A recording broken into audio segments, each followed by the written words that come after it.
Hi there, good evening to you here from a very, very sunny and hot Ireland. At 5 o'clock this evening, it registered 33 degrees centigrade outside my house, which is a record, I think, in my lifetime anyway.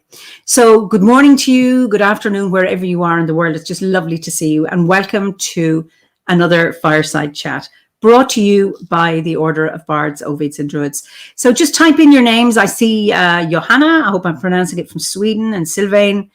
Greetings from my friends and family, lovely. And Sherry from New York, wonderful. Hi, Mervyn from Skegness, lovely to see you. And Stefan from County Louth. And Lisa from Washington. And Vanna from Rome, ciao. And Jos from Minnesota, wonderful. And Jenna from Texas, lovely. And Shkoti from Birmingham. And hi, Sue from Northampton, lovely to see you. And John from Slough. Listen, you're all very, very welcome. And we've got somebody from Ulster, and Pat and Anne from Montreal. You're all very, very welcome. So, and Ren's from the Netherlands, and Patricia from San Diego, wonderful. So let me introduce you. This is my penultimate Fireside Chat for this season. I've decided I'm going to take the month of August off. I'm quite tired and I really need to get a complete break. And but I will be back again in September. So I have one more conversation next week, and then I'll just take 4 weeks off for the month of August. So let me introduce you to my guest this evening, and we're going to Germany. And I'd like you to meet Stefan Kaiser. Stefan, you're so welcome. Hello. Hi, Eimear. Hi, Eimear.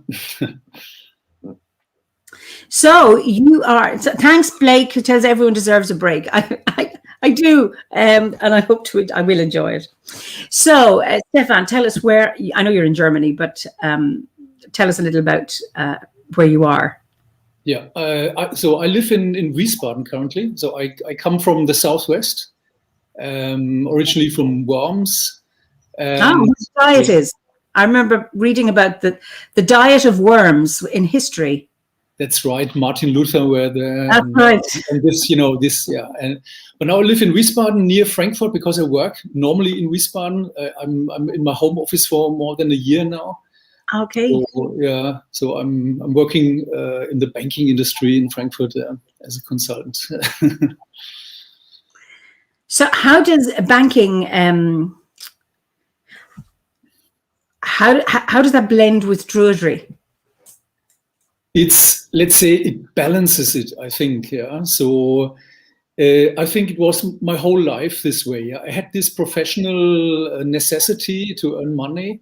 Mm-hmm. But then there was another side of myself, which is, not the guy with the tie. Yeah. Uh-huh. A bit different, yeah. Okay.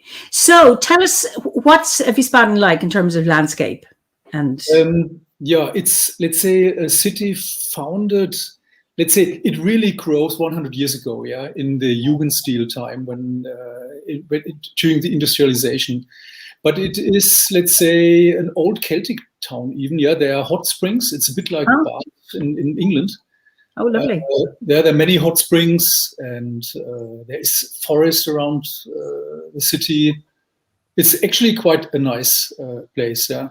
It's quieter than Frankfurt, so it's nicer to live here and work maybe in Frankfurt. But Wiesbaden is a nice town. And do you have much kind of rural landscape or woodland, or what have you got? Mountains, lakes? What kind of a landscape do you have? There's the River Rhine, of course. Yes. So yeah, and then there is. It's quite hilly. There is it's forest around Wiesbaden, and then not far away there are all this vineyard hills. There's a wine area also. Okay. Actually, Wiesbaden is the let's say, center of Germany. Yeah, all the big sects, these sparkling wines, they are produced here, I think, or at least the companies are here. Yeah, and much is also produced here. Yeah. Yeah. So we have wine and sect. Hey. But we also have old history. Yeah? We even had, let's say, as I said, we had Romans here, we had the Celts here, we have They have found places with the goddess Diana or Sirona, a lot of mitras, and all because of the hot springs. Yeah, it was even 2,000 years ago. It was also a nice place, as it is now. And what kind of a mark have all these, or I suppose what kind of influences have these various cultures had on Wiesbaden, do you think? Well, you still have these old places.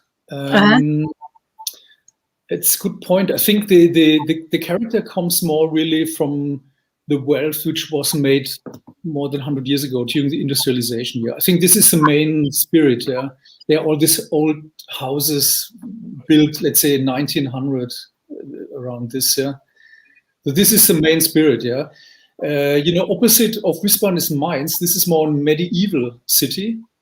Mainz.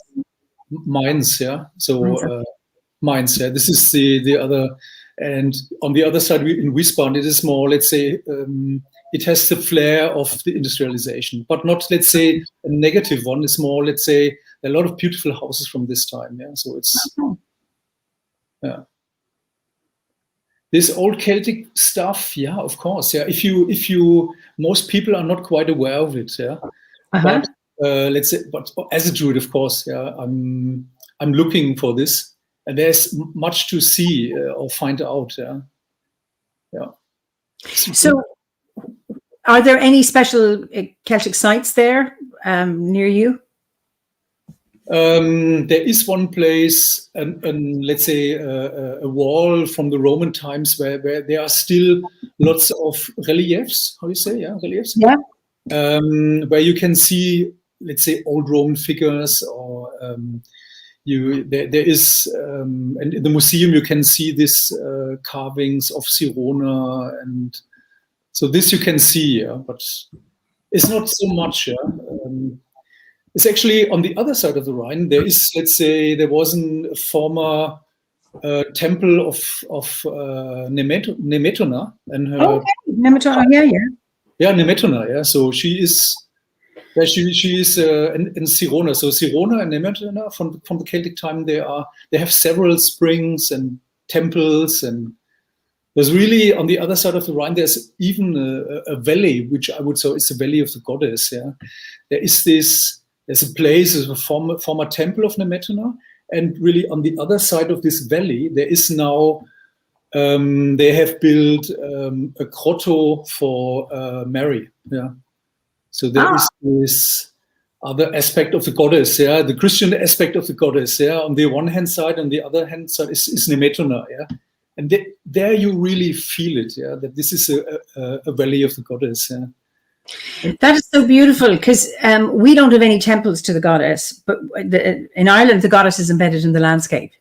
So we have the Paps of Danu, which are on the Cork-Kerry border, and they're two huge breasts with erect nipples on the top. Yeah, you can see her, and then you can see her belly in the landscape.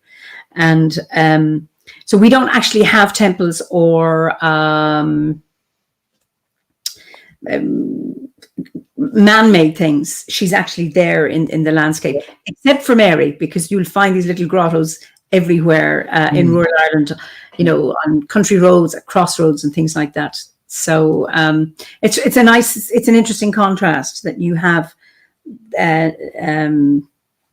those there. Somebody asked, how do you spell Wiesbaden?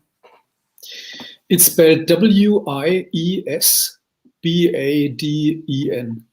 Thank you. Anne Beard, that's what she did. She spelled it correctly. Thank you very much for that. Just somebody wanted to know. And William, I can't pronounce his name. Greetings from the Black Forest. So I don't know how far you are from the Black Forest. 200 kilometers, I think. Okay. In Germany, that's probably not far, is it? Yeah, not too far. Yeah. So, what brought you to druidry? Oh, yeah, this a long way, yeah, and coincidences also, yeah. I had a very early contact, let's say, over 30 years ago. Yeah, I had a book in my hand in a let's say a very popular spiritual bookshop in Worms, yeah, and it was from Caitlin and John Matthews, the Western Way or Western Path, I don't know, And I thought it's quite interesting. I bought it, and I've read a couple of pages, and then it disappeared in my bookshelf, and I never touched it. And then I came to Buddhism, So then for the next 10, 15 years, I was very much involved in this, And there I was very much involved, even lately in with Tibetan Buddhism. And then after a while, I couldn't bear all this Tibetan, this language, because I cannot speak Tibetan. Many stuff wasn't Tibetan, and they were getting more and more bodhisattvas and gods and goddesses. And I thought, it's really it's like really in the Catholic Church with all their saints, And then I got bored after, let's say, I think 15, 20 years of very intensive time, I must admit. And then I converted somehow back to Christianity, but more to the Celtic part. And there I found out that many of people in this scene, they were also Druids. And this was where I thought, you cannot do Celtic Christianity if you don't nothing about Druidry. And I thought, this is my thing. And then my partner, she wasn't at all Christian, and we thought, Druidry, this is, let's say, where we have our intersection, or we can do together. And then we did the course together in OBOD, and we lived happy ever after, how you say? It's beautiful. This is my part of Druidry, and this is my main spiritual path, I must say. Are you a member of a grove? Do you have a grove near you, or a seed group? Yeah, we have a grove, in Wiesbaden. So my partner, my wife, and myself, we are in the Druid grade, and so we founded some years first a seed group, then a grove, and now we have a group in Wiesbaden also. Oh, wonderful! We have also a weekly group. So we have some activities. Okay, so I know you're. And we met in Germany. 2019 seems so long ago, at an OBOD gathering there, and I know you're into environmental activism. Would you like to speak about that? Yes, I'm. This is what I do. I'm doing this for so longer since Druidry, but then it was, let's say, for years I did not do much. And then in Germany it cooked up. Let's say Hambacher forest, where they wanted to cut down the forest because of coal mining, and then I started to get back here, and then I also came across the Warriors Call, So it poured, let's say, the spiritual side into my environmental activism, and this is really, and then of course it came Extinction Rebellion, where I was active. And here, spirituality and environmental activism, this really came together, and I really, I really thought this is very important, and I still is. It's due to Corona, all a bit quieter, of course, there is not so much going on, but it's necessary than always, So, and I also then I after a while I came to the. Let's say I thought what is missing in Druidry and is, let's say, the combination of let's say the philosophical side with environmentalism, and then I brought, let's say, for myself together deep ecology, this philosophy of deep ecology with Druidry, where and this is, let's say, a major feature of deep ecology is that you have. Let's say, religions or philosophies which, let's say, plug into this philosophy.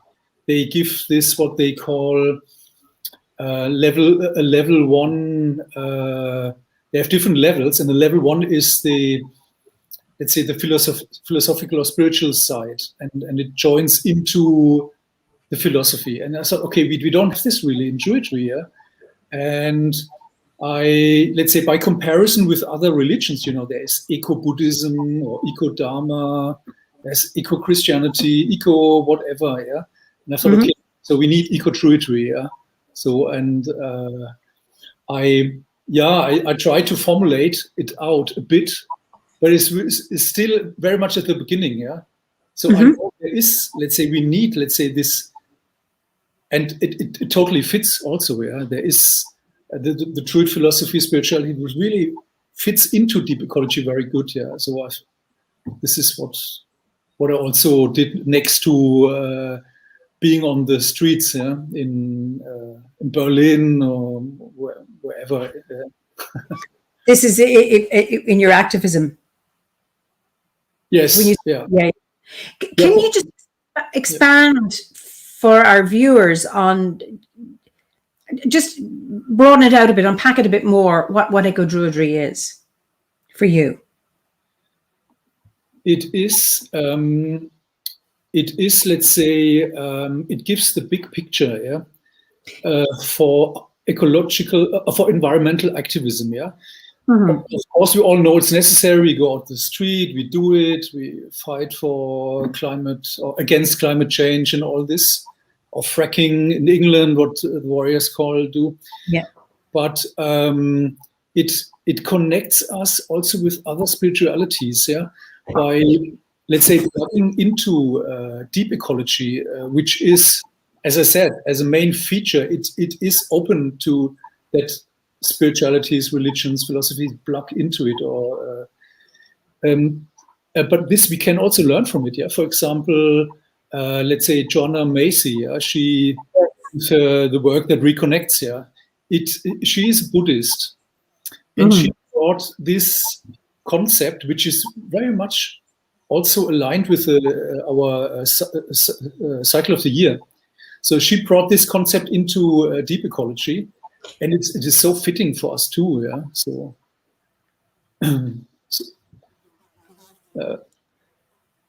yeah, this is what it is, yeah. So we have the big picture. We are connected to a proper philosophy, and we can connect with others. So this is what it is for me, yeah. And by having, for example, this work that reconnects from Jonna Macy, it helps. Let's say there is a lot of experience there. She does it for decades. I don't know how long. She's 80, I think now. Yeah, she's over 80, so she has a lot of experience, and she also knows what we have to do not to burn out with it. Yeah, what is a typical phenomenon of let's say environmental movements or whatever movements? They burn out very quickly, and it helps to have this spiritual side and this experience side to avoid it. Yeah, so this is what it, I think, brings. Yeah.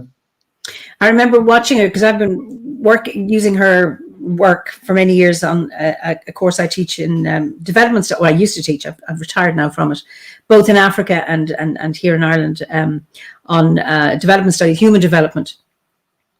And I've heard her speak. When you talk about burnout, and hence my taking a month off, is that you can't. When you look at all of the issues, you can't take all of them on. You have to be able to say, I can choose one or a few and really work with that rather than burn yourself out.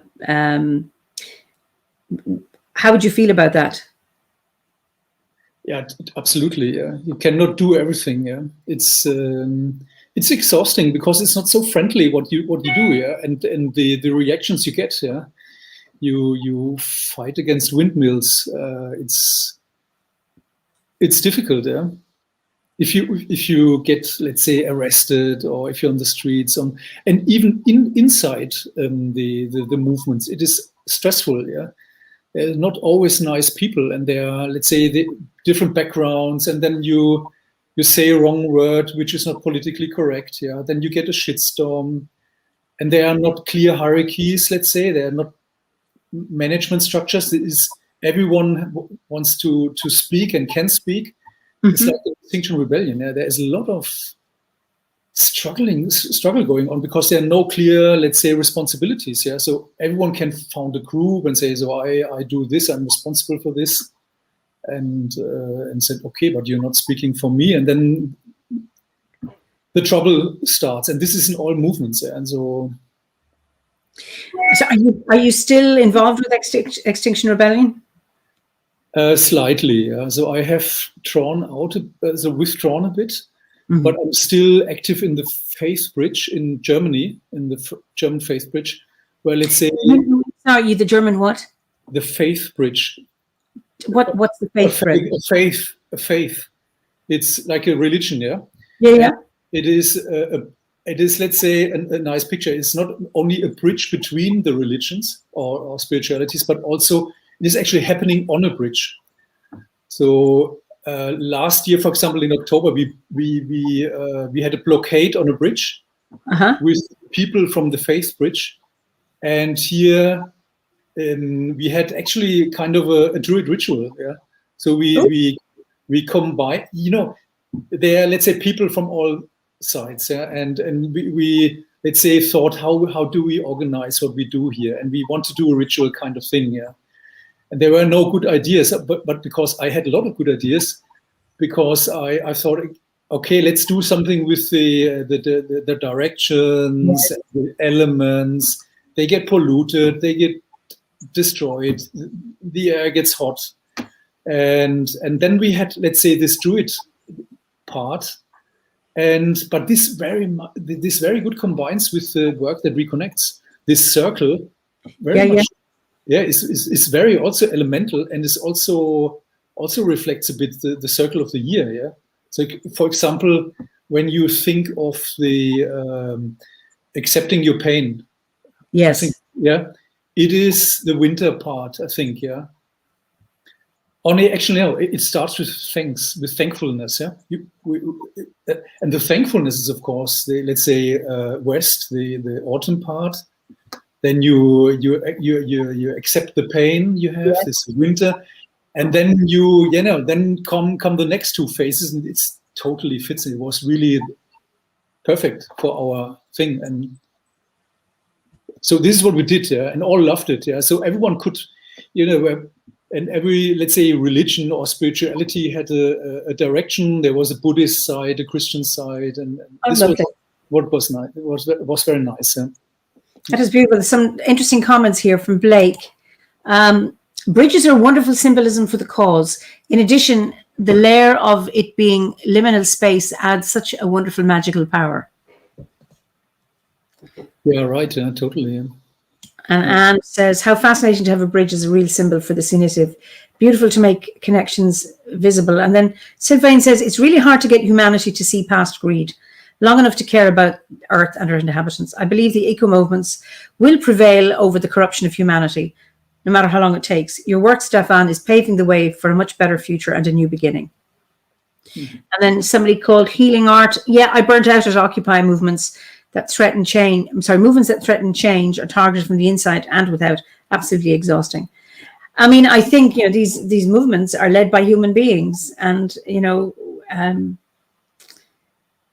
we have, good and bad and effective and ineffective behaviors within our repertoire. And when we get involved in power struggles and all of this, or people not feeling heard, or lots and lots of conflict, I can imagine how difficult it is. Just think of our families. Oh, yeah. We don't get to choose who's in our family, and nor do we get to choose who's in movements, unless, it's like you get that and you want to be as open as you can, but there's a price to be paid for that. You can easily choose to have only the people that agree with you in one group, which can be fairly, it becomes very, very stagnant. But then when you invite all of this diversity, then you have to learn how to navigate your way through it. And I don't know how you can do that. That's really, really challenging. Mm. That's right. Yeah. Yeah. I remember a few weeks back, I had Stephen Barnes as a guest on this, and Stephen is retired now, but he was a policeman, and he worked in Hyde Park and Kensington, so he was there on duty when XR had their big demonstration, and he was very, very supportive. He was also, though, of the view that protesting doesn't really work, and I wonder what you think. It's not that he's anti-protesting. He was just questioning the efficacy of protests. And I'm wondering, what's your view on that? It depends on the growth of the movement, on the size. I mean, there is this theory which was, let's say, by Roger Hallam and this scientist, where said when you have, let's say, 3% of the population on your side, you win. It doesn't. You don't need 50% like in parliamentary elections.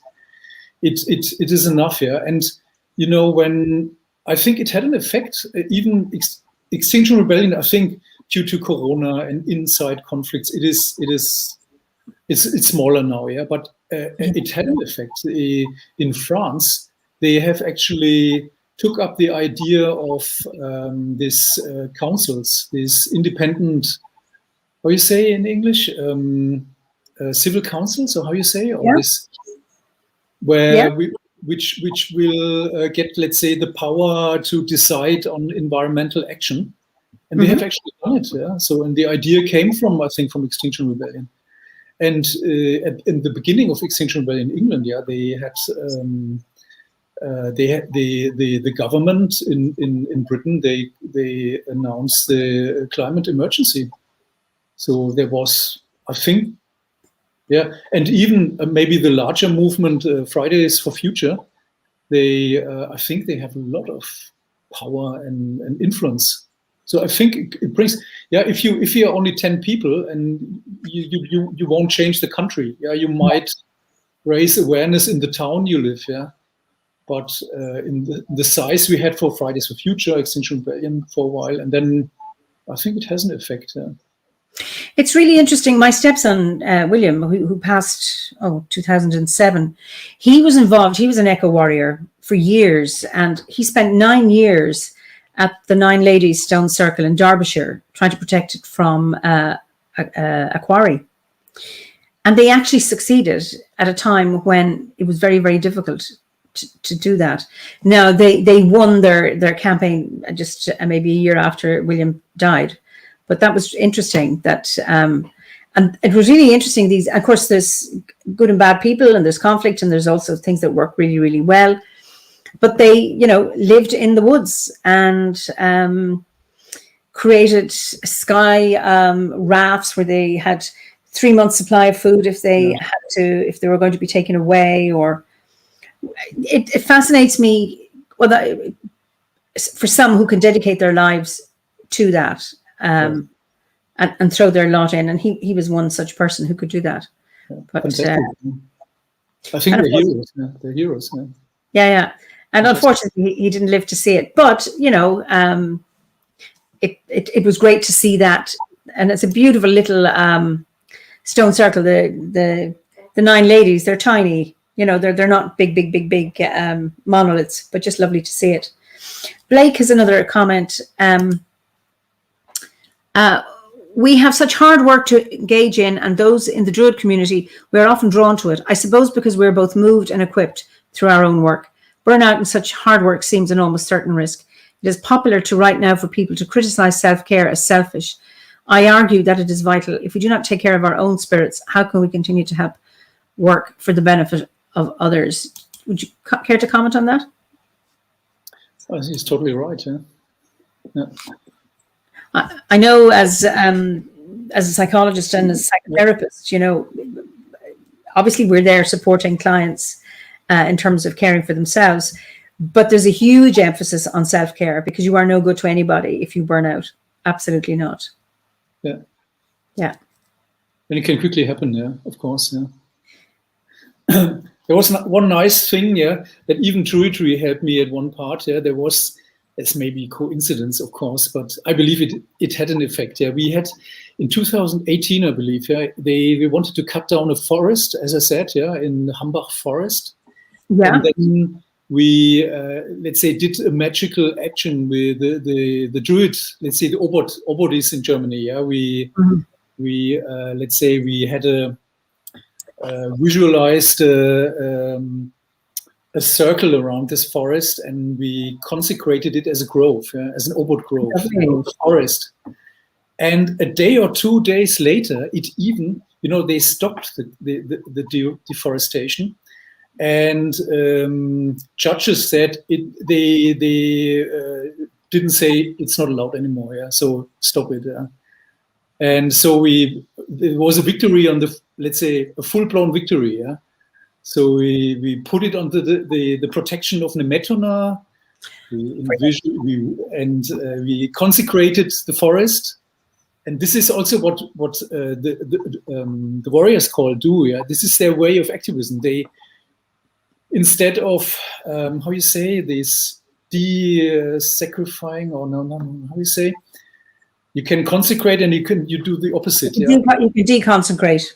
Yeah, you can deconsecrate. Yeah, and what the industry does, or the society does, is deconsecrate, or the landscape with, I don't know, with industry, with pollution, etc. Yeah? And doing the opposite, the consecrated, brings back, let's say, this magic and this protection. Yeah, and really worked. Yeah, it was maybe coincident, but. Well, maybe you'll never know. But I remember being involved in the Wires Call rituals here, because they'd sent out the ritual. And I remember the first one was, I can't even remember the year, but it was for the autumn equinox. And then they had one for the following spring equinox. And that one was about water, and doing that. And I think it does, because it creates an awakening.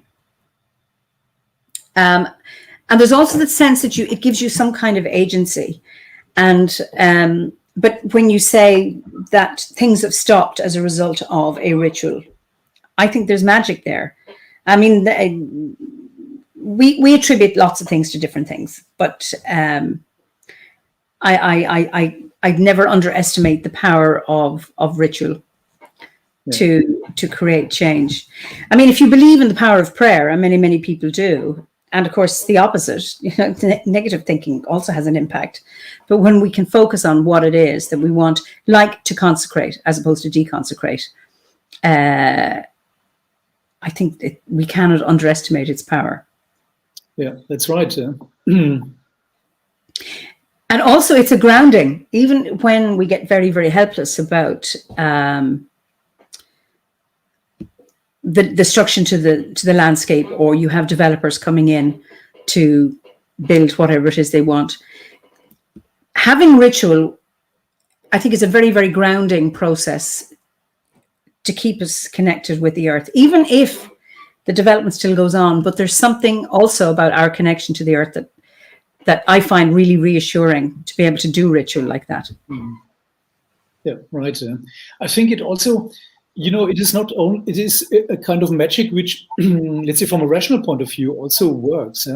Because I think politicians and people in power, they see when people do rituals and do, let's say, consecrate places, they see how the people value it. And they create really a sacred place, and to deconsecrate it afterwards, or to destroy it afterwards, it is much harder to do, really. Yeah. Because it is a consecrated place, and it's like if you would, let's say, pull down church, or even businessmen or politicians don't like to do it.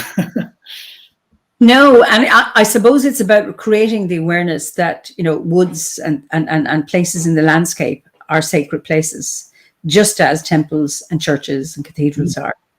Yeah. So Annie says, I think we can consecrate many places, just sended by intent. And I think so, that intention is very, very powerful. So you've done research in Druid history, is that right? Yes, it's my hobby, let's say, to drill down sometimes. Yeah, that's right. Yeah. So tell us. I'm sure our viewers would be delighted to hear all about this. I found, let's say, some funny things. Yeah. And it all started with, let's say, Ronald Hutton's book, Blood and Mistletoe. Yeah. And, Yeah. well, this man knows too much. Yeah. So if I would be an Italian, yeah, you know, I don't know what I would do with him. Yeah. But one statement this really shocked me was he said, you know, Nguyen's book, the Book of Druidry or on Druidry. Yeah. You know, he classified it as it is a very comprehensive collection of misinformation. And I thought, how can you say it? Sorry, Ronald Hutton said this about Ross Nichols' book. Yeah, a very comprehensive collection of misinformation. Okay. Regarding the history. Oh, okay, yeah. Okay, because, you know, Nguyen was, I think, still from an age he was a successor of a lineage, yeah. Mm. And you know, the official version of Druid Renaissance starts, I think, at the beginning of the 18th century, yeah. But as a matter of fact, the first century is a fake. It is didn't really happen, yeah. So this is mirroring Freemasonry, yeah. So from the time frame, it really starts end of the 18th century, maybe, yeah, but not at the beginning. So this was one thing, yeah. And yeah, other, you know, but where he, what I quite liked what he wrote, and there, you know, I'm a German, yeah. So I took, let's say, the historical bits he wrote in his book about the German part. And I was quite amazed that actually neo-Druidry started in Germany. Yeah, I was quite amazed, yeah. So the Druid Renaissance didn't start at the beginning of the 18th century, but in, let's say, at 1500, even earlier than the Reformation. There was a strange Benedictine abbot in Germany, actually quite close where I live, yeah. Oh. And he was the first guy who called himself a Druid. And his abbey, he called the home of the Druids. Wow. Yeah, wow, yeah. I thought, oh, wow, this is interesting, yeah. And this is always not talked about. Yeah, you know, when you hear, let's say, in England or on the islands, when they talk about, yeah, Druidry is 300 years old. Yeah, yes. It's not true. It's 500 years old. And I think it started here, yeah, because what Ronald Hutton wrote, and I went into the original sources a bit more than afterwards. Yeah? He wrote that it started at the place on the left side of the Rhine, yeah, and the left side of the Rhine, according to Julius Caesar, was the Gaul, or how you say Gaul, yeah. Yeah. So it was where actually Druids lived, yeah. So therefore, this abbot could say, yeah, we live in Gaul, yeah, so we are Druids, even though he was a German, yeah. Anyway, yeah, it was patriotism, let's say, this Rhineland patriotism, let's say, yeah. And then it moved to France because the French thought, no, we had the Druids, yeah, we were the Gauls, in fact. And from there, it moved through France to Britain. So, but it really, let's say, went into a sleep on the continent, and it really flourished. And then maybe this is a real renaissance here on the British Isles and Ireland, etc.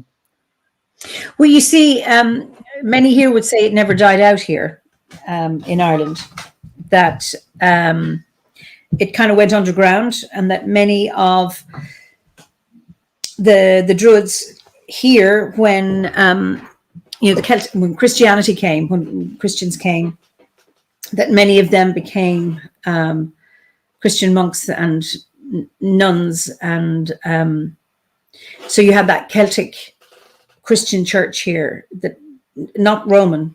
I mean, Roman came subsequently, but you had that, and the two ran side by side for many, many years until Rome won.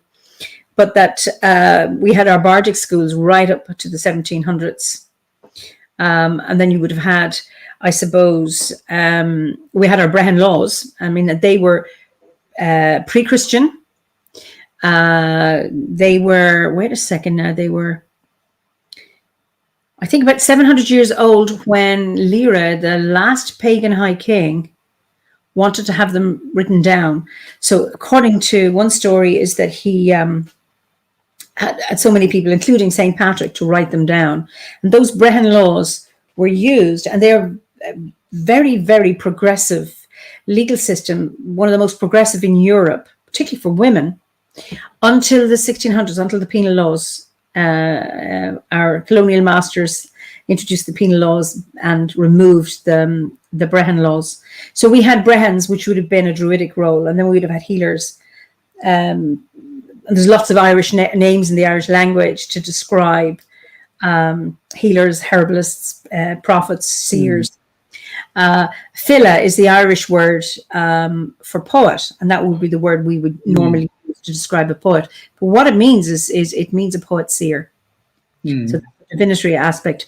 So that we had that, and then it kind of went down underground. And then there are some people who'd say, you know, they come from a lineage of druids. I'm not so sure about that, but you know, but that it was there in the landscape.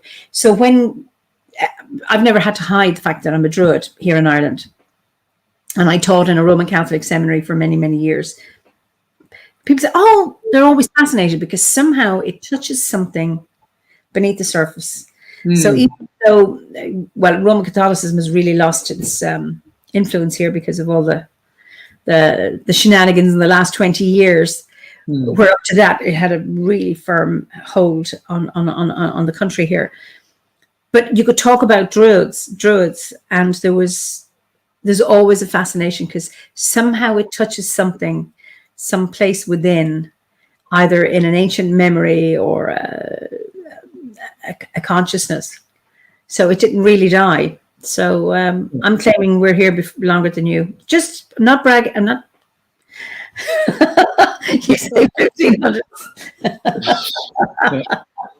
But I think it's fascinating because so often people associate, you know, the Celts with Britain and Ireland and Wales and Scotland and Brittany, and forget actually, no, there is a European, mainland European Celtic history as well. I mean, where did the Celts come from? We're not so sure. There's so many theories, and every 5 years is something that's revised, and it's like it changes again. It's survived much longer on the islands. Yeah? In Ireland and England, it was there much longer than here. It died out much earlier. Yeah? Roman influence was earlier and stronger here, I guess. Yeah? But it's funny, yeah. When you mention the Brehon law, yeah, I think the Irish might have been quite good in laws and making laws, yeah, because there is this interesting fact that the Roman canon law was actually taken over from the Celtic Church. Yeah, so it was actually the Celtic Church. They had a quite sophisticated canon law, and when the Roman Church started with their canon law, they took the Celtic one and then they developed it further. Yeah, it's interesting, isn't it? Well, it's interesting you use your language. They developed it further. I think what's the opposite of developing? For example, what you'd have had in the Celtic, my understanding, and also within Brehon law, that notion of restorative justice. So you do wrong, so you make amends. You acknowledge your wrongdone and you make amends. And there's that notion of that everybody has an honor price, so you pay that price. Yeah. What Rome brought in were the penitentials, which was an eye for an eye and a tooth for a tooth. So this is where people were hanged and punished for wrongdoing, where within the Brehon system, we didn't have that. And we didn't have prisons. Absolutely, yeah. Absolutely. And there are two different things. Yeah, there is this church law, this church canon law is something else than the civil law. Yeah, I think it's quite different. Yeah, it really the Celtic Church would have been more akin to the Brehon one. So when the Roman law, as in Church Roman, that was more based on punishment, like an eye for an eye and a tooth for a tooth. And which I think caused a lot of friction because, well, I think it's a problem worldwide when we have a punitive legal system as opposed to looking at restorative justice. It's a loaded one because when you look at, worldwide where we have places like South Africa, Rwanda, Northern Ireland, and when you have hurt experienced on both sides and evil perpetrated by both sides on the other, how you have some kind of peace and reconciliation and that notion of restorative justice. It's challenging, but I'm not so sure how the punitive system actually works. It is challenging, but it is really, I think there is quite a lot of energy behind the idea. There is restorative justice is really, let's say, I think it has a strong influence currently, hasn't it? There's strong movements behind it, yeah. I would hope so. I would hope it would grow. When you look at, I mean, when somebody perpetrated crime against me and or a member of my family, my first reaction is they should be put behind bars, and because I'm angry and I'm upset. And then I think, and it's like, well, no, that's not going to do anything, because if it did, we'd have nobody in prison. It would have worked a long time ago, you know. Even in like in Extinction Rebellion, when they sort out conflicts, they use the term restorative justice. And even in this in mediation, there is this, let's say, this part of it, this restorative justice, and it's getting stronger and stronger, isn't it? It's I hope so. And remember, you know, if conflict is going to be resolved, I mean, that maybe it's a big word, resolving as opposed to managed, when both parties recognize that they have too much to lose to maintain the conflict, something shifts. But if one side gains by continuing with the conflict, they'll do so and sabotage any attempts. So it's about recognizing that and really, really focusing on restorative justice. I think this is really something in druidry we should engage much more. Yeah, I mean, it's not so easy. We don't have, let's say, the standing of a bishop, of a Catholic bishop or an Anglican bishop, of course. Yeah, we're not so many. Yeah. So they have, just by their position, they might have in peacekeeping or peacemaking, they have more influence in doing this. Yeah? But we have this history, and we could really invest more energy into it. Yeah, I know on our website we have a mediation script, I think, so what we can use. But yeah, there's potential behind it. Yeah. Yes, there's another task for you, Stefan, to develop that. No. Yes, because there is on the website, isn't there? There's a kind of an online course in it's a small one. There's a PDF on mediation. It's a PDF, yeah, I think. Yeah, and I think the ability to mediate, or for people who are willing to engage in mediation, can be incredibly powerful. Rather than maintaining the conflict. Yeah. But I mean, you have to be really, really honest with yourself. Do you want to stay fighting over this issue, or do you really want to work at resolving it? Anything else? What other discoveries did you make with your research into? This is one very exotic. Yeah, I think it was in the 2 touchstones ago. I came across that this abbot, this Trithemius, he even made a prophecy, and it's over 500 years ago now, and he prophesied a new religion coming. Oh, and and I thought, what was it? Druidry, yeah. And I thought, okay, I followed this idea. Could it be? Could he meant druidry even? Yeah. And it was, let's say, it was around 1508 something when he did it. Yeah? So it was shortly before the Reformation started. So maybe the Reformation was already in the air at this time. Okay. But he himself, let's say, 10 years ago, 15 years ago, he started with druidry. So and I thought, okay, when he makes a prophecy about a new religion, and he is himself the founder of it, yeah. So then he was quite clever, yeah, because he could. So I thought, so he either meant the Reformation when it meant anything at all. I don't know, yeah, but he made this prophecy, yeah.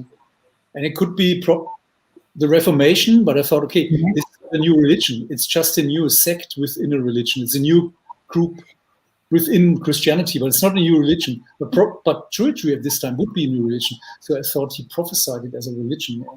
500 years ago. I thought this was quite amazing. Interesting. Do you regard druidry as a religion?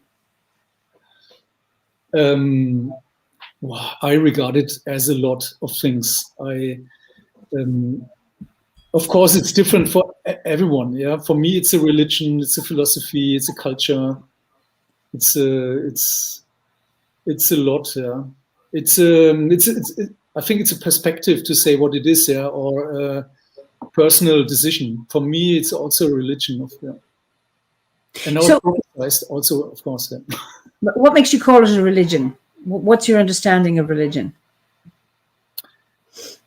It is, let's say, going back to your roots, going a spiritual path, being in a community, maybe celebrate the cycle of the year. You have gods, goddesses. It's all there in many parts of a religion. We even have the story of Taliesin and has a myth, is a religious myth, yeah. Yes, yeah. So there are many parts, and also what is sometimes not quite obvious, but even the mystical path through the druid grades is even, I think it can compete with mystical paths in other religions too, yeah, like Buddhism or Christian mystic. It's there is a path, but it's not so obvious. Yeah, we don't call it normally mystics. But if you go in and compare what mystics did and do with the religions, there's even a science about it to compare it. But we also have these components to say we have a path to experience the transcendence or the divine. Yeah? So we don't have to be how you say we can be self-confident, yeah, in this area. So we don't need to go to other religion to go on a mystical path. We have it. Yeah? We must open it. It's not always clear. Yeah? So we have. I think when my experience with the course was there is sometimes you see it, but sometimes it's me. I was not always aware where it leads to, and sometimes I was. You can be superficial about it. Yeah. And you go over it, and it doesn't fall deep or goes deep. But sometimes when you stop a moment, or maybe it takes a while, and you look backwards, and then you realize, oh wow, there was more than I thought. Yeah. The reason I asked you the question about religion, because it's often a quite an emotive word and there are just some comments here. Aaron, I don't know if you're Aaron or Aaron. It becomes a religion for me when someone asks, "What's your religion?" Because it really is the best answer I can think of, but it's so much more. And then Blake says, "I can understand why some people have a bad reaction to the term religion, often due to a negative experience previously in life with a less than healthy manifestation of religion. However, I can agreeably see druidry as a religion under Stefan's analysis so far. As Stefan said earlier, it really depends on one's perspective." That's an interesting one, because for some, a religion involves dogma and a set of rules and regulations and a good book. And of course, certainly OBOD does not have dogma and doesn't have that good book, but that we all live and operate from our own internal moral compass, and that where we take responsibility for our actions, we look at the world through an ethical lens, but that we don't have, say, dictats and told how we are to be. And Zane, spiritualism is much deeper than religion. So many people with religion only go through the motions and do not really think for themselves, at least in the US. I love druidry because it's spiritual, and for me it is classically romantic beauty with an element of strangeness and mystery. And then somebody else, Beth, says, "I think I view druidry as universal nourishment, physical, lifestyle, spiritual, emotional, psychological. For me, it's all connected." So I don't know if there's a lot of comments there. If you want to respond to any of those? I mean, I agree. Yeah, this term religion is a problematic one. Yeah, and we are freer. We are not dogmatic. Yeah. So therefore, I see the problem. Yeah. On the other hand, yeah, if somebody says it's my religion, then I think it's also totally all right. Yeah? It can be a religion. It's a spirituality. We are not dogmatic. Actually, I'm not even aware if of all religions are dogmatic. Yeah, I don't know if Buddhism is very dogmatic. Yeah, they have a path you can go. I think they are even free to think. Yeah, so not. Sorry, I've missed. I don't know if I heard it. You're saying Buddhism is dogmatic. There are religions which are not. They are less and more dogmatic. Let's say. Yeah, if you are, let's say, in the Orthodox Church or in the Catholic Church, is very restricted. But there are other groups in our religions which are less dogmatic. So, but I see it can be problematic this term. I know, yeah, it's of course. I know in Hinduism, it seems to have a broad. You have a huge pantheon there, and I think there are different Hindu paths, because I remember talking to a Hindu whose parents are obviously Hindu, but come from two different Hindu strands, for the want of a better word, and yet there's no issue. It's everybody, like a bit like druidry, is that they're free to, I suppose, work with whatever deity suit them. They're probably common values, but that it isn't dogmatic. Yeah, certainly. Yeah, I mean, it's mostly it is the case. Yeah, but if in some areas they don't, it's not always so peaceful. When you look under the surface, sometimes they say, "Oh no, you're Shakti. I don't like your Shakti. I have Shiva or whoever." Okay. Then there is quite, yeah. It's maybe more tolerant, but not always. Even in Buddhism, they fight against each other. They have Hinayana, Mahayana, Vajrayana. They all say, "Oh no, they are not good. I'm better." Yeah, so this. Yeah. Well, it sounds like a lot of. I mean, I'm a lot of pagans do the same, or even druids. Like, I'm more authentic than you are, and I think it's a sad waste of time. It's like all the important thing is that I am the druid I am, and you are the druid that you are. And I remember Kathleen Matthews. I don't know if you were at the 50th anniversary in Glastonbury in 2014. We've met there actually. We've met there actually. Yeah, I've been there. Sorry, my memory is that we met in Germany. Okay. There is even a picture of the two of us in the book from the event. Okay, I'm so sorry. It's maybe on the CD. There is this CD in the book. Yes, yeah. There is where we chat, where we have a talk. Yeah, you see me more from the back here. I have my bardic blue. Okay. Mantle sort of on there. Oh, it's interesting because I remember Kathleen Matthews talking about she was giving her talk, and then at the very end, it's sometimes it's hard to remember what people say, and I remember somebody will give a talk and I'll say that was amazing. What did they say? I don't know, but I really enjoyed it and I loved it and I just absorbed it and it's gone into my being. Well, with Kathleen, she said, and if somebody ever says, "Oh, you call yourself a druid, do you?" And you say, "I don't call myself a druid. I am a druid." I'm a druid. Yeah. And that is what's so important. And it's about your ownership of it, not stealing it from somebody else. And Blake has made a comment there that, authenticity arguments are so tiring. I agree, and a waste of time. I'm more authentic to you. How can I claim it's a bit like telling you I love my children. Why do I have to tell you that? It's a given, and it's about walking our own path and being who we are. You mentioned, mysticism. So can you talk a bit about your own? I know Philip had a tea, I don't know how many years ago, are you a magician or are you a mystic? How would you describe yourself? Yeah, I know. Yeah, this is always the question. Yeah? Are you, let's say, the keeper of the energy, or someone who is the director of the change. Yeah? And I think, when I'm honest, I'm more a magician, because I like to influence stuff. Yeah. So let's say I cannot leave the things as they are. So I try to influence. I don't like the word influencer. It's more like it's too YouTube. Yeah. Yeah, I know.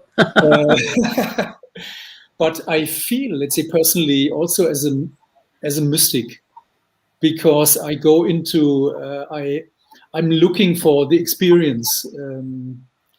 So I think I'm a bit both. Yeah.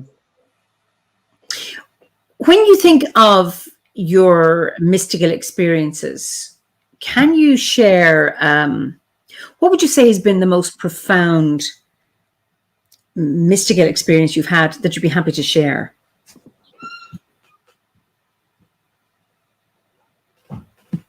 There is, let's say, from my Buddhist time, when you are on a meditation retreat, let's say, and you meditate for 1 or 2 weeks, and then you go out into nature, and then it is a total different thing. Yeah. Then you believe the stories in the mythology. Yeah.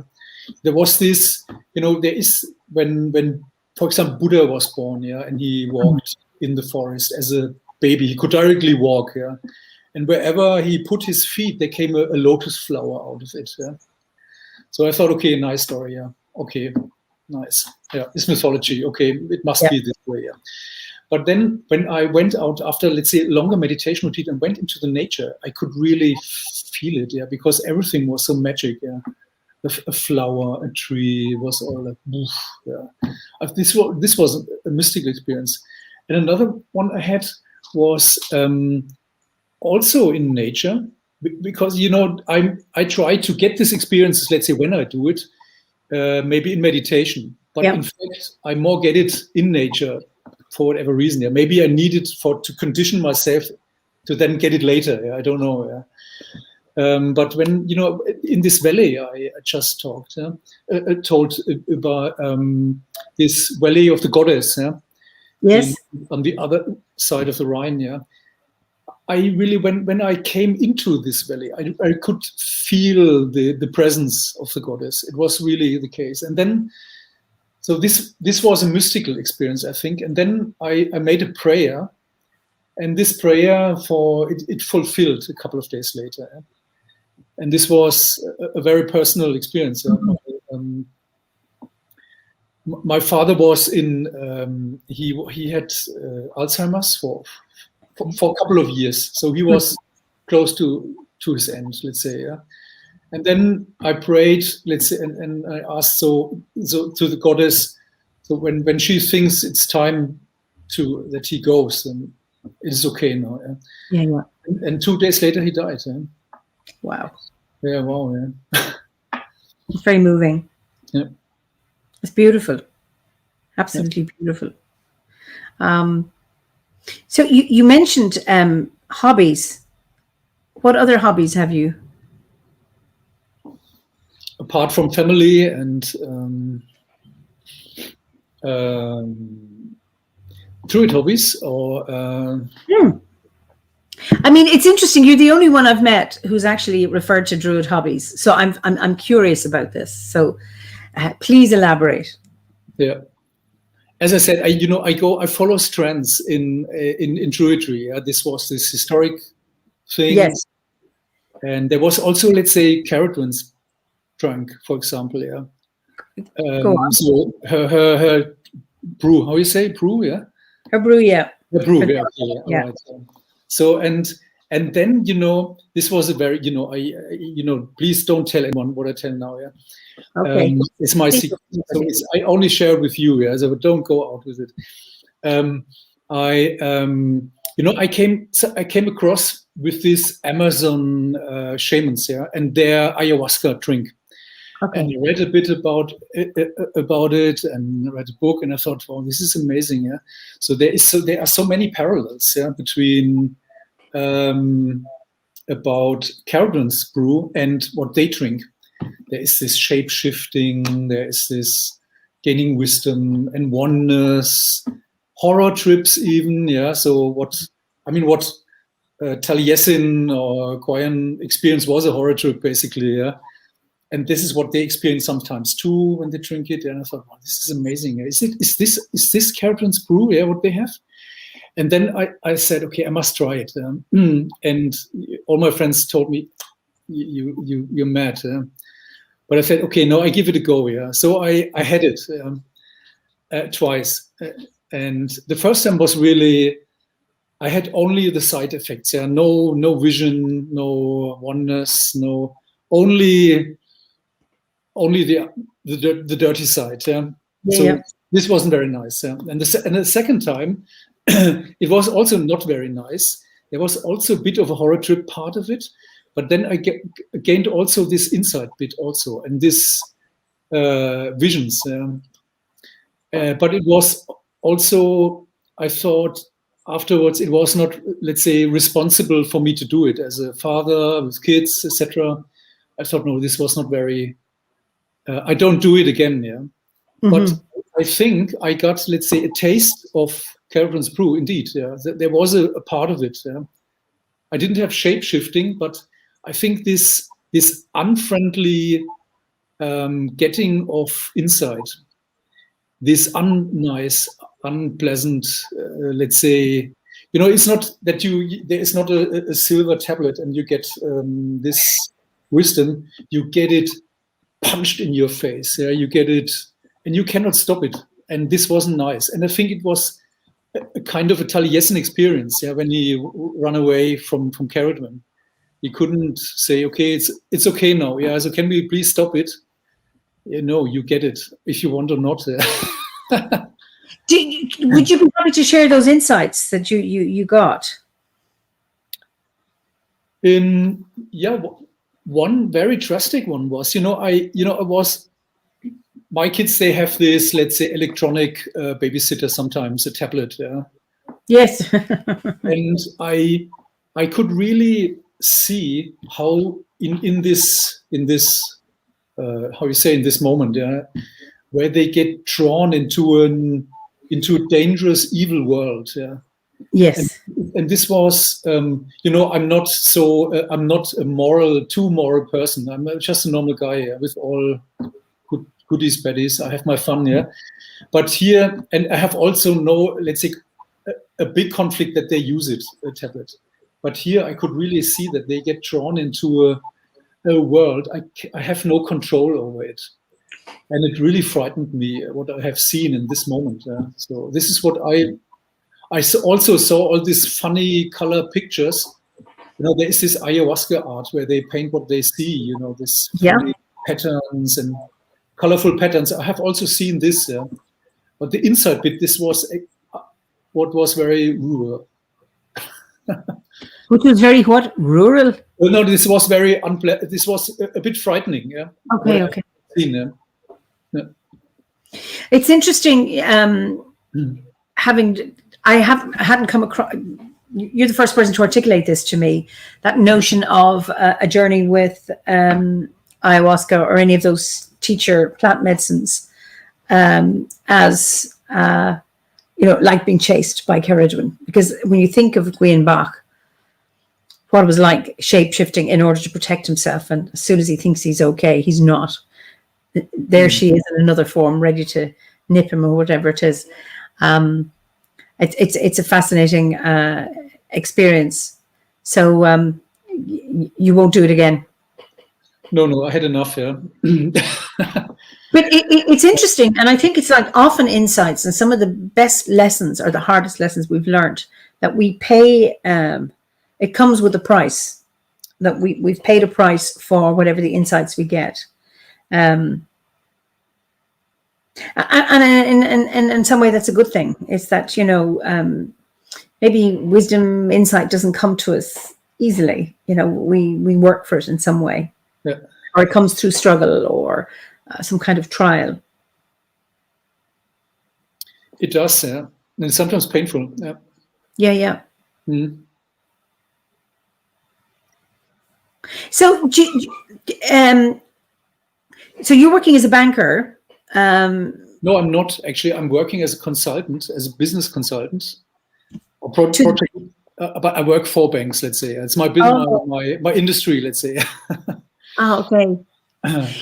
It's really interesting. The first time, I always assumed members of the order were kind of,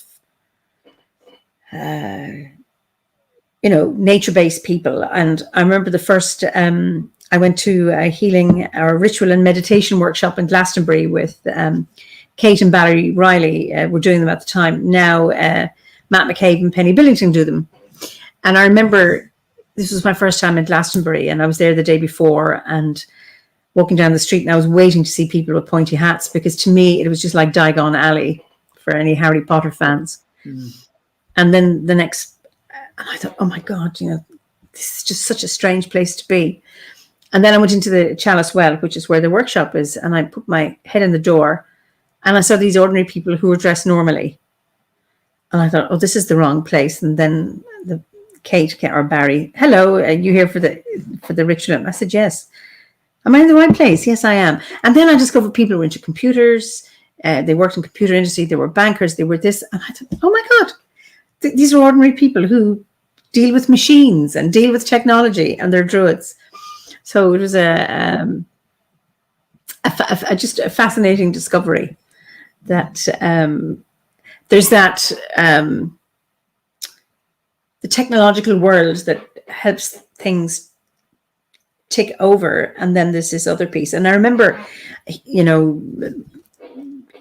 discovering about the message board, and I'm thinking, well, druids can't be using technology and online. I can't imagine that. There was, I think it was the Druids had a pub on and it's not my thing. I never did. And now look at us online and doing ceremonies online. Yeah.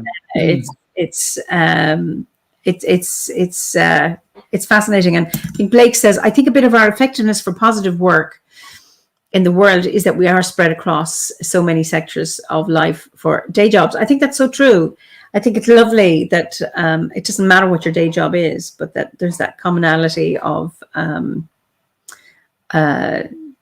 shared spiritual experience.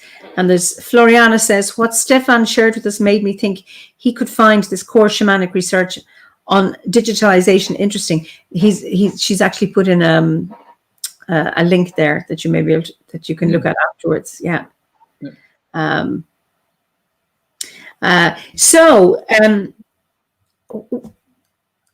you're a consultant to the banks. So what are their other interests within druidry? I know, are you a herbalist, or have you interest in? Yes, I mean, I do. Let's say herbalism as when I need it. Yeah. So we actually produce, let's say, some medicine ourselves, but I'm not, let's say, a blind believer in all kind of stuff here. I'm not. I have problems to believe in homeopathy. Yeah. Yes. But you believe in homeopathy? You do use it? No, I'm not. Yeah. So I believe there is a lot of good, let's say, plant medicine, which is kind of proven. And this is what I, since I'm a druid, I produce also myself. Yeah, for example, my son, my younger son has asthma, and he was on, let's say, on medicine. Yeah, and it was clear when he takes it for a longer period, it will go chronic. It will make it worse in the long run.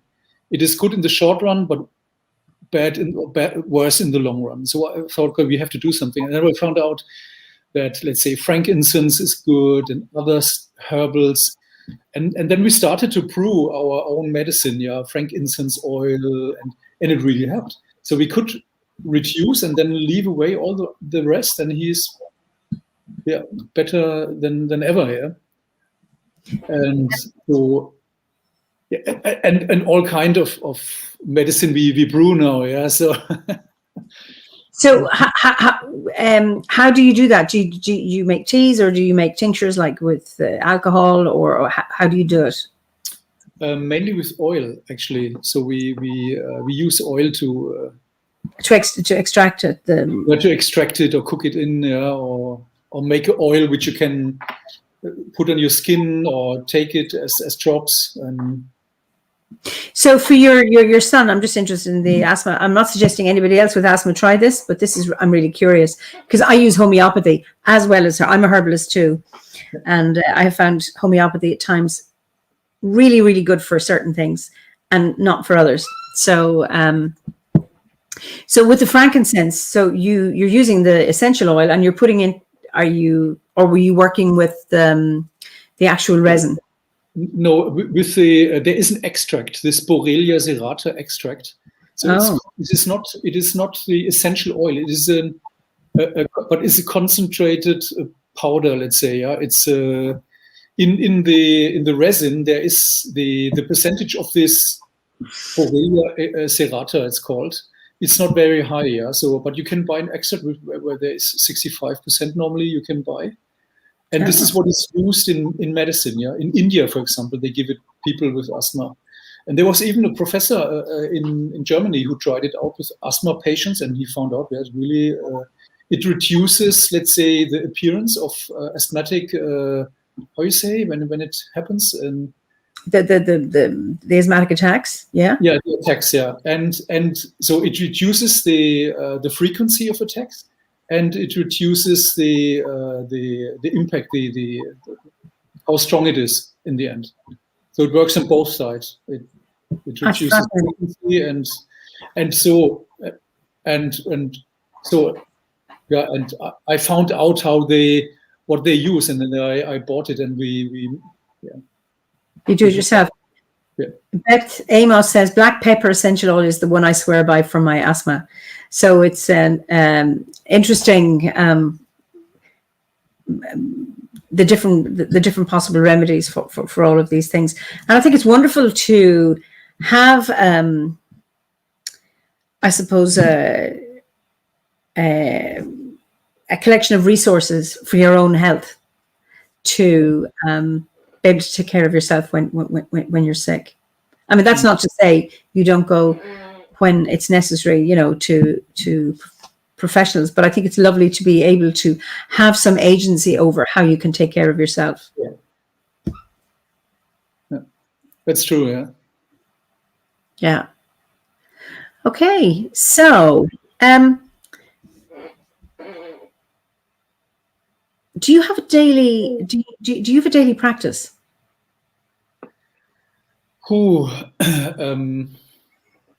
I would like to have one.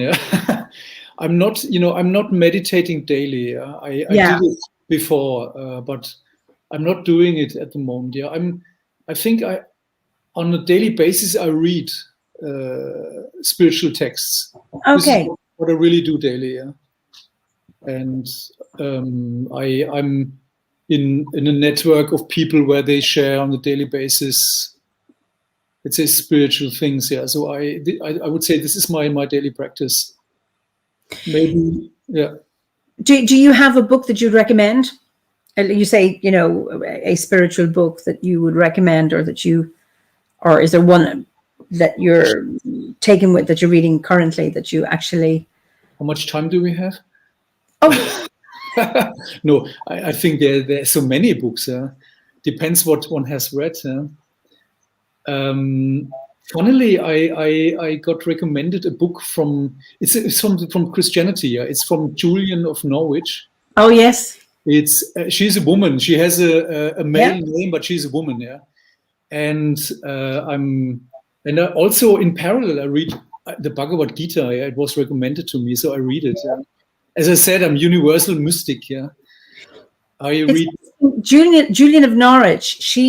Her book, and was the year 600.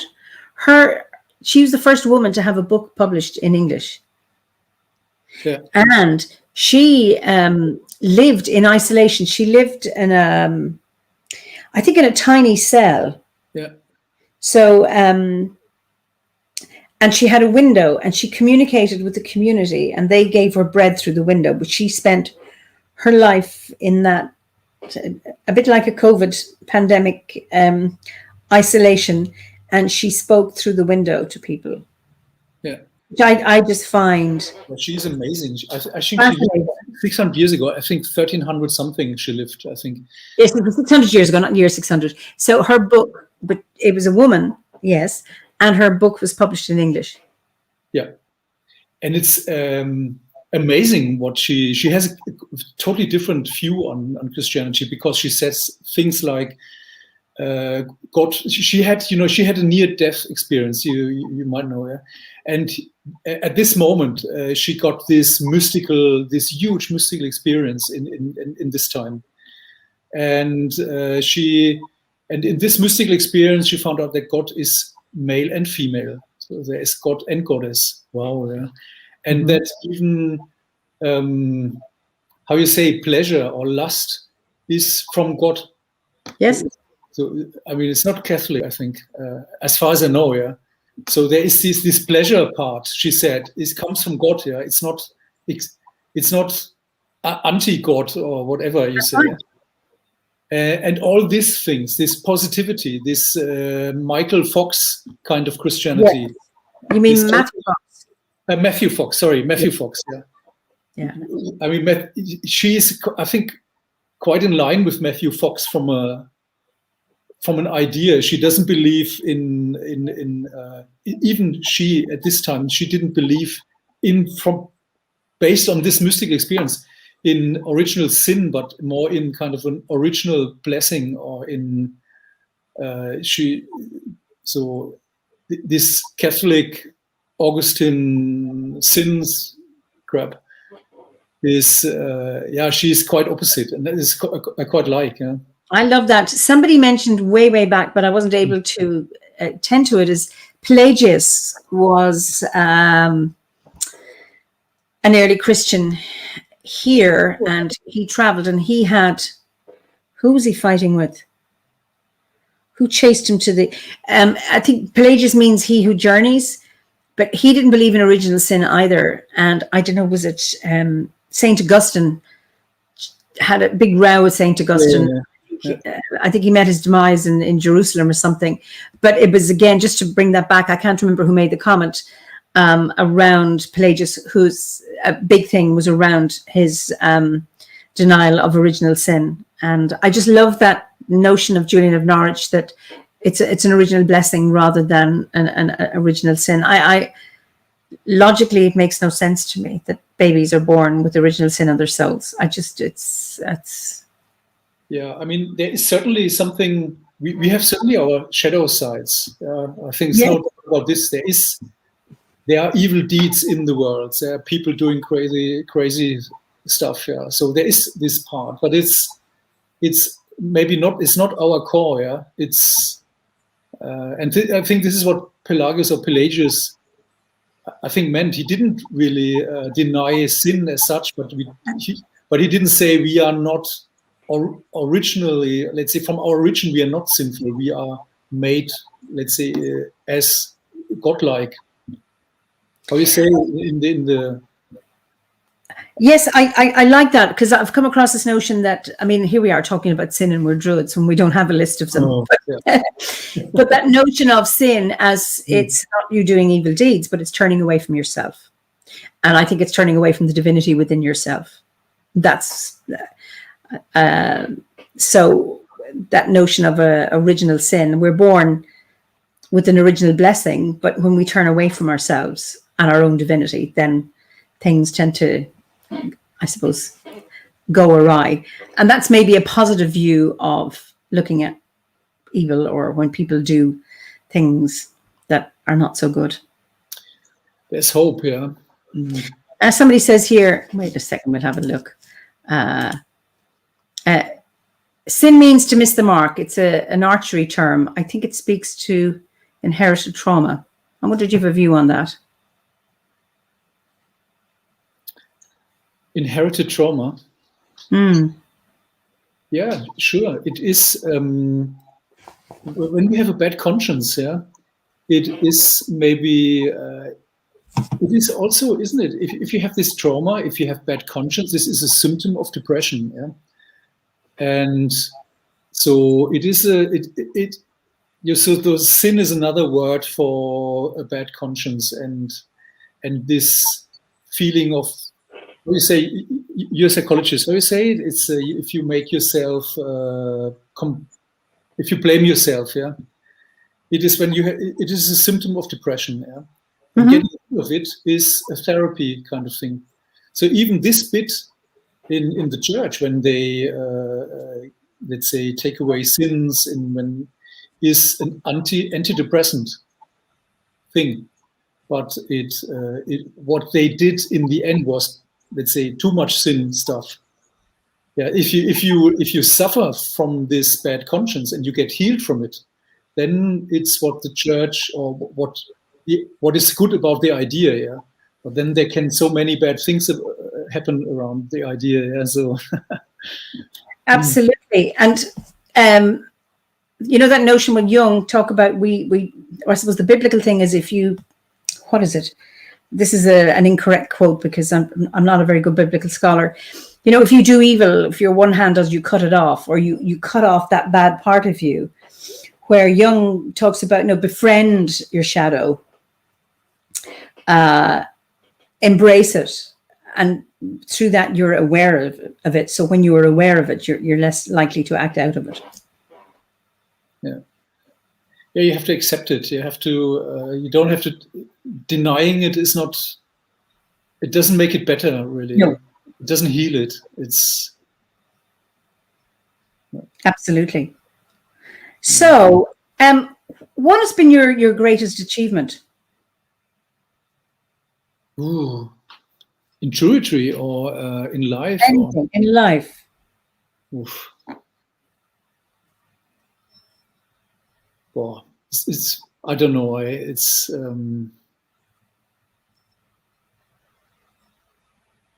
I don't know. I do what I can in life.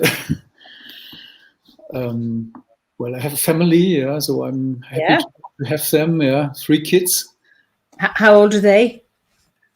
Oldest is 15, youngest is 10. Oh, lovely. I started late. Yeah, they could be older if I have started earlier. I started late too. Anyway, it's lovely. It's lovely. I think you're maturer I think I am. I think I've done a better job at parenting as an older parent than had I been younger. I think I matured nicely. Yeah, maybe. Yeah. You know, you've such a wide range of interests. What is it that brings you joy?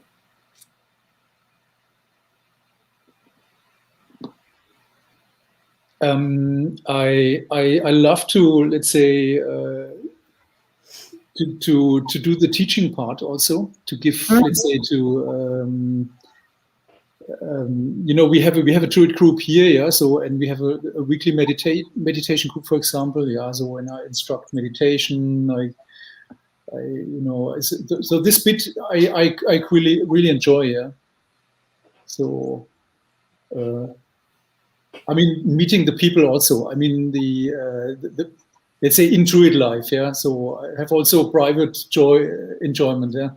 But in druid, yeah, you know, of course, I like to see the people, yeah. I even it gives me joy if I found out, let's say, curious, funny facts, yeah, in druid. So, are you actually meeting physically now? Are you? What's the situation in Germany? Yeah, we have started again. Yeah, we have nearly no incidents at the moment. We have, I think, in Germany, incidents of 11. I think in England there are 600 now. I don't know. Yeah, so we have. Are you talking about deaths, or are you talking about cases? No cases. This per 100,000. This incidence number. Oh. So we have. I think in Germany we have 10 per week in 100,000. So there's virtually nothing at the moment. Yeah. So we can meet. We have no lockdown because there's nothing going on. We have not the situation as in Great Britain, for example, where they have a lot of cases. It's not. I mean, it develops slightly in this direction, but we are far away from the situation. Yeah. That's wonderful to hear that. Yeah. Okay, so you're going to have a lunacy ceremony then? Yeah, I guess. Yeah. If not all are on holidays, it could happen. Yeah, I might be on holiday. Yeah, because we had our first year in Kilkenny for the solstice. It was just lovely, and we will have one for Lunasa as well. And it's just lovely to be able to be back out standing. You know, I have a grove here in the garden of trees, and to be able to stand, you know, under the sky with the community is just wonderful.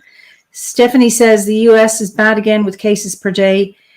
800 plus a day here now that the Delta variant is here. Yeah, it's growing here. Yeah, our numbers are going up, but our death rate is very low, and our hospitalization is low, and our ICU is low. But it's still strict here. You know, we've some freedom, but you know, if you haven't got a vaccine, you can't go into a restaurant and you can't go into a pub. They're opening for the first time now in next Monday. They've been closed since last October, I think. Yeah, you know, we also have some restrictions, but I think some, in our group, in our druid group here in Wiesbaden, all of them are vaccinated. So somehow it feels that it's not there anymore. Yeah. So okay. we are not vulnerable anymore because we are vaccinated, most of us. Yeah. So we can hugging, we can do hugging and all this. It feels so good. Yeah? It's so nice.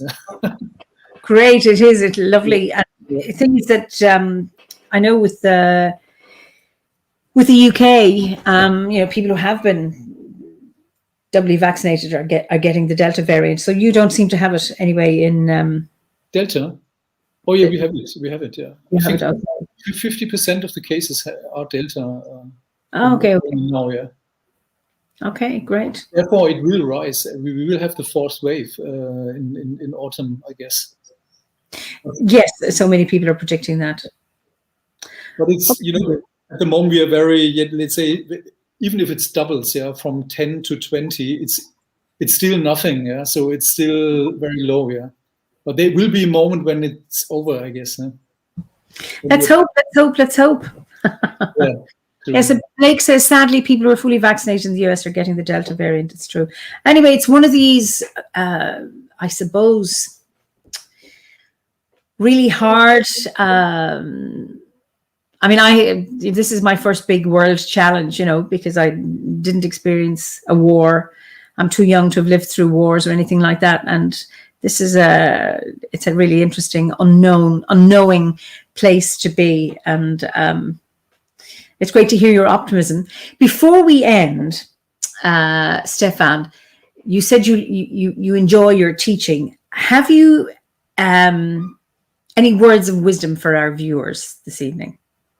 Oh no! I know this is really unfair, but you walked yourself into an unfair question.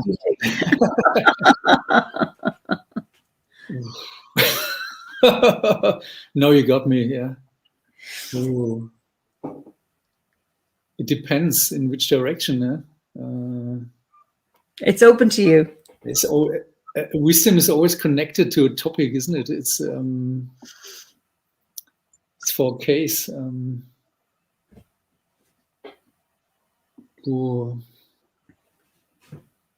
I mean, what gem sustains you?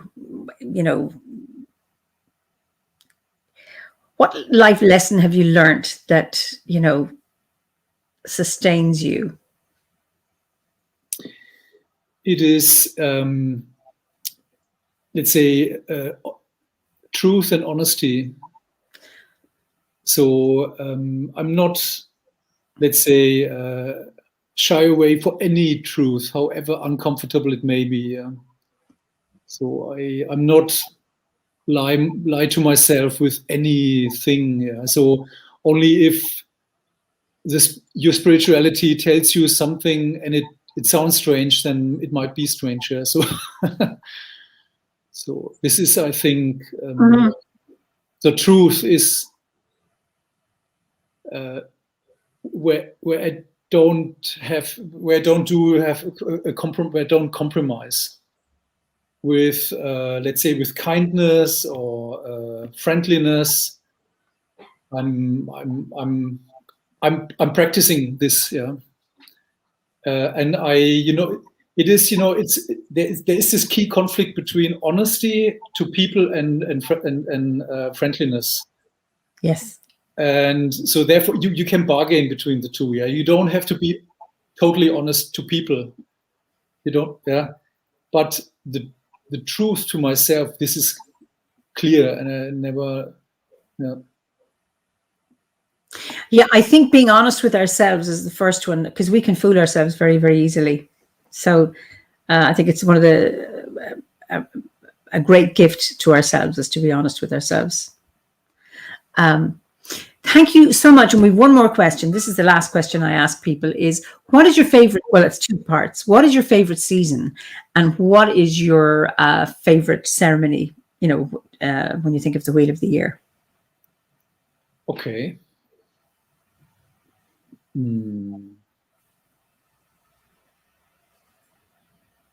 Let's say it's a good question. It's funny, so Lunasa is, I think the season I have less, let's say the fewest, the less celebrated, because I'm always on holiday, yeah, and I'm not. Yeah. So I'm on camps, yeah. You can call it Lunasa, yeah. I mean, Samhain, of course, I like Alban Atan. Yeah. It's yeah. But I also like warm summer nights, so Beltane and yeah. What I also very much appreciate is, let's say, seeing the sun set. The opposite of sunset is the sunrise. Yes. At the summer solstice. Yeah. Yeah. So this is it's hard to say. Yeah, I think. I think from what you're saying, your answer is that you like all of them, or it's like well, wherever I am, that's the one I like, whatever season it is. Yeah.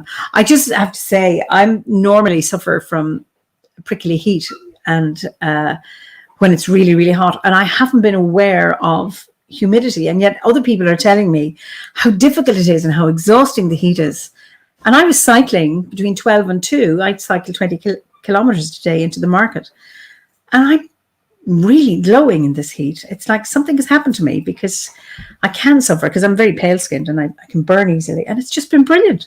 So I'm really, really enjoying where we are right now, which is, thank goodness. And as they say, this too shall pass. I mean,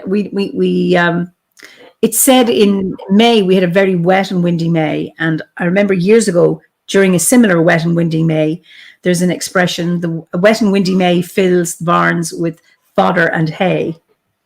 And this is really haymaking weather. So let's hope it extends into August, when I'm taking my month off as well. But I don't mind. So I just enjoy it. I just thank you so much, Stefan. It's been such a joy talking to you. And I know from the comments that our viewers really, really enjoyed our conversation as well. So thank you so much for joining me. I'm just going to... Thank you too, yeah. Thank you too. It was a pleasure. Yeah. Great. So don't go away anywhere. I'm just going to say goodbye to people. So listen, thank you so much for being here this evening. And thank you all for your comments. Stefan and I will read them. And I look forward to seeing you next week. So that will be my last one for this season. And then, so I'll be here next week with another guest, and then starting again in September. So have a good week, and wherever you are, or enjoy the rest of your evening, your morning, your afternoon, or wherever you are. And please be well, as I say, be geese lawn, and see you next week. So goodbye for now.